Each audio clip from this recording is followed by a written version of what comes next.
Si le mot avait existé à l'époque, on aurait pu dire du cardinal Antoine de Granvelle qu'il était un VIP, tellement son image était diffusée partout dans l'Empire des Habsbourg.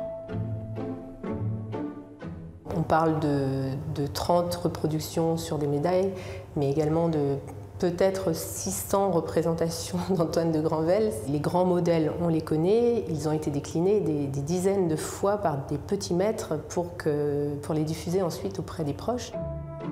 Cette exposition raconte la représentation de la puissance d'un homme.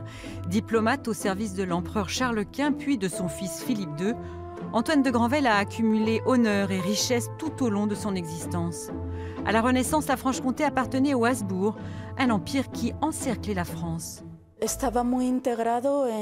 est très bien intégré en Espagne, mais les Espagnols l'ont toujours considéré comme un Bourguignon, ou enfin comme un Français de Franche-Comté.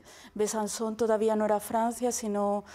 faut dire que les frontières de l'époque ne sont pas celles d'aujourd'hui.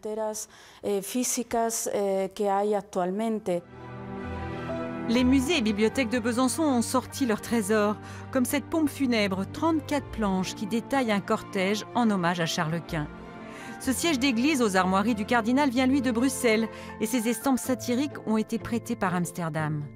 Aux Pays-Bas, Antoine de Granvelle a été haï. Il représente la répression contre les catholiques.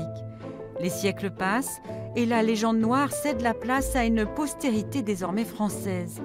Au XIXe siècle, le voici devant une délégation de francs-comtois, peint définitivement en héros.